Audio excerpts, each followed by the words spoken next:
Things just took a wild turn. Devils make an unexpected move.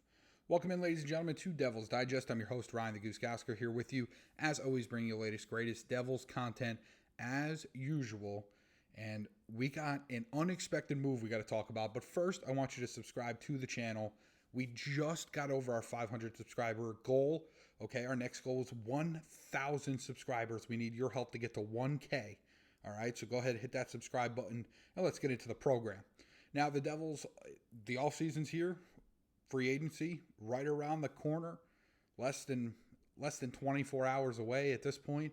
All right, lots to do for New Jersey this offseason. Free agency, trades, all that kind of stuff. But they did something first, and that would be Cody Glass. The future of Cody Glass. I know we've done videos on it. In particular, Aiden Barrett has done an excellent job. My co-worker doing an excellent job talking about the Cody Glass situation, and the Devils weren't going to qualify him because they thought they could get him cheaper, okay, and it turns out they looked at the market and they said, oh yeah, we're not going to be able to get him cheaper, right? This is the whole same thing we talked about with Jake Allen and the whole, well, we'd love to bring Jake Allen back, but it's going to be too expensive. With Cody Glass, the idea was this qualifying offer has him at $2.5 million. We think we can get him cheaper around the $1.5 to $2 million range.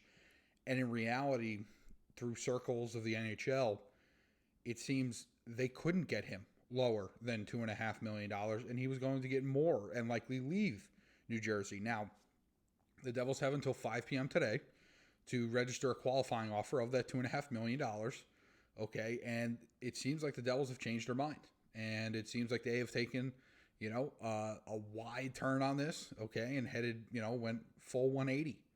And they're on their way back to giving Cody Glass a qualifying offer, which I think a lot of fans thought he was going to get at the beginning of the offseason, but we didn't know the inner workings that the Devils thought they could get him cheaper. And boy, did they completely just misguide that. And again, this is just goes to tell everybody that when you're on the open market, it is always going to be more expensive.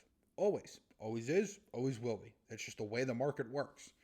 Okay, somebody's willing to pay him more than $2.5 million, and the Devils seemingly weren't, but realize that the only way to keep him is if they do give him that qualifying offer, and the Devils should remain, this says remain Devils property as a restricted free agent, which is just kind of crazy, but, it's just kind of crazy phrasing as property and stuff like that, but we're not even going to get into that, but as a restricted free agent, I believe he can be offer sheeted. I'd have to check. I know there's a lot of rules around that and how that works. But as a restricted free agent, certainly the Devils get first cracks to keep him, sign him, and can match any offer that comes in for him. So Devils really kind of gained the advantage back in, making sure that they're going to have Cody Glass presumably on this roster, because then once at that point, if you can sign Cody Glass or he plays on the qualifying offer, whichever happens, the Devils have their four centers, right? Between Nico Hischier, Jack Hughes, Dawson Mercer, and Cody Glass. And you're ready to roll from there. Are they the sexiest names in the sport? I doubt it. Okay. But Nico's a really good center. Jack, obviously. Okay. Dawson, we need Dawson to take that leap. To have three dangerous centers is such a rarity. Okay. The Devils need it. And Dawson, when they went to the playoffs a couple years ago, they set the franchise record for wins and everything. You saw it and you could see, and you were just hoping that he would continue on that track, and instead he's plummeted since that moment. So, but going back to the original idea, now you have your four centers locked up. You'll need a depth one. Obviously, we saw it. Jack seemingly gets hurt every year. Okay, so the Devils are definitely going to need some depth. But you would have your starting four centers locked up on the roster. So this is a interesting change of mind for New Jersey in the sense that, what exactly were they thinking? And this could go towards a lot of people's narratives of, man, Tom Fitzgerald just doesn't get it. He just doesn't get it. And, because like I said, anybody that knows, you go on the open market, if you think your value is this, you're probably going to get a little bit more than that because somebody's willing to pay it, especially in a sport which I have to give the NHL credit for, has a salary cap floor. It makes teams spend to a minimum amount. So teams will overpay for a fourth line center. or if he would be a third line center for a team.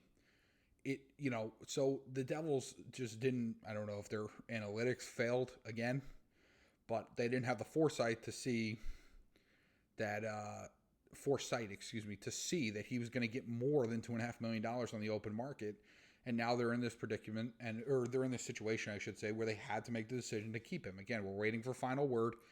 They have until 5 o'clock, okay? And then we'll go from there. So it looks like the Devils have their top 4 centers, on the roster now, okay? And, again, once that Cody Glass news gets,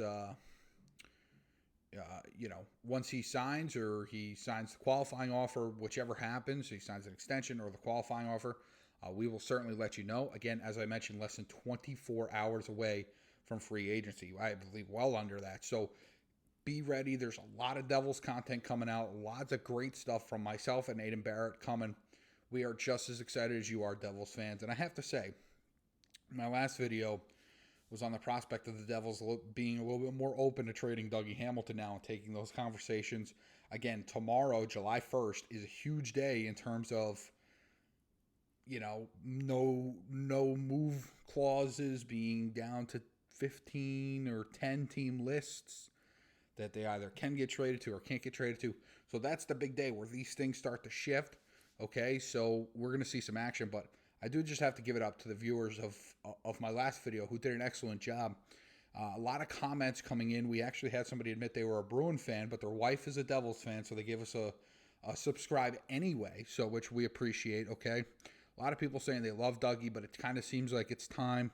We did get one comment in here about, that Dougie is an attractive get to other teams, especially the ones that have to meet the floor. I totally agree with that. But saying, he has a $9 million cap hit, but after the Devils pay his $10 million signing bonus, his actual salary to be paid is $4.8 million. Now, if that's actually how it counted against the cap, sure. If Dougie's, cap hit suddenly disappeared to $4.8 million, I would say, of course you're not trading that guy. Look at the value you're getting for that guy.